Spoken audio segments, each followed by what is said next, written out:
So I am back with U.S. Global Command turn 4.2 and Operation Falcon. U.S. is going to switch it up a bit this turn and do some surgical strikes and a border attack.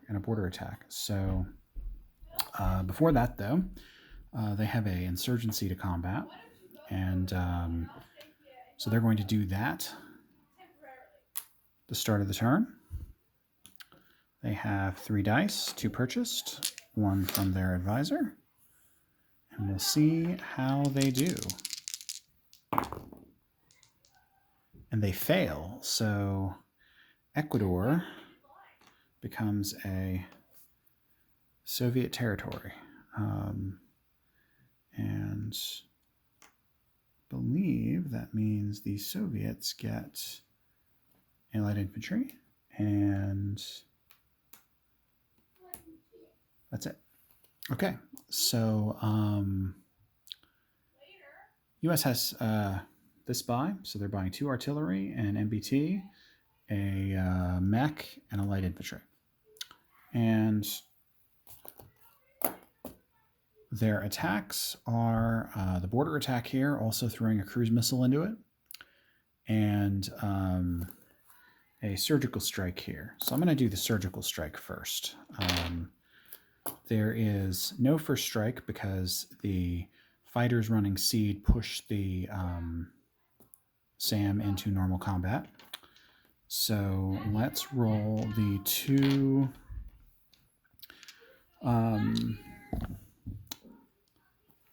so the 2 reds will be the fighters attacking at 3 each against the SAM only. That's their only valid target. And then the greens will be the A10s, which get full target select at 5.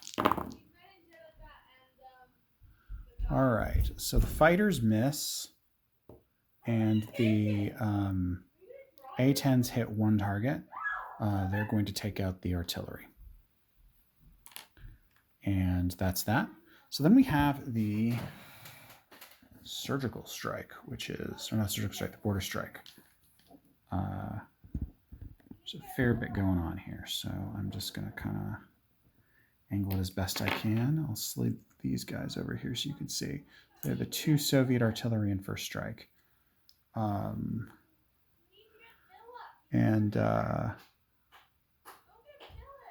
The U.S., by bringing all their planes out, are not bringing any fighters to the party, which means that SAM gets to fire in first strike in defense against the cruise missile. So I'm going to fire that one first. And they do shoot down that cruise missile. Okay, so that guy's done. Now we have our U.S. chemical strike, which gets 2 dice at 3. And they fail. The Soviets now get 4 dice at 3. Again, the first hit is chemical interdiction. And they do get the 1 hit, but that just causes the chem. So these guys all move down 1 each. The Soviets do not suffer a similar issue. And now the U.S. attacks with everything else they've got. Okay, so 2 at 1, the Marines. Miss. They have 4 mechs attacking at a 2. Everything misses. Their SAM gets to fire 3 times at the 3 fighters. Looking for 2s again. Nothing. There are 1, 2, 3 MBTs attacking at 3s. Would have been a hit if it weren't for that disruption. Okay. So that's everything for the attacker. I'm going to start at the top with the Soviets. 3 fighters at 3, or at 6, sorry. That is 1 hit, and that is a target select. So I'm just going to take, I'm going to take their artillery. 2 at 5. That's 2 more general hits.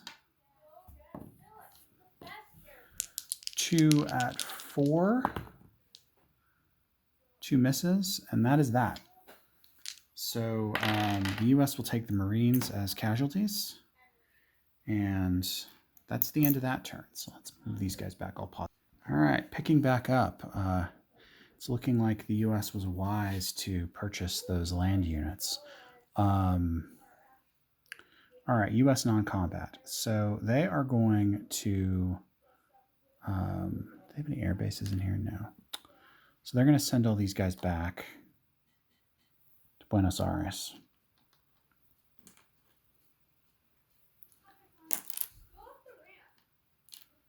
And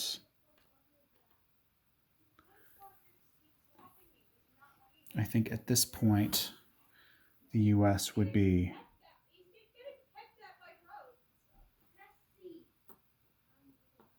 probably wanting to move something out of here, but this is key for them, so they're going to keep that where it is. All right, place units. So they're going to drop infantry and a mech in Colombia, and MBT in French Guiana, and 2 artillery in Sao Paulo. They're going to produce 2 cruise missiles. And this time, they do not get to collect that quite so much money. They do still get their 17 wartime bonus, which would get them to 24, but the oil tanker that was sunk bring them down to 22.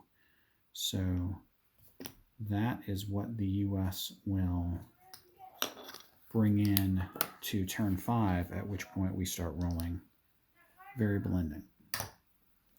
So that is Operation Falcon 4.2. War Doctor signing off.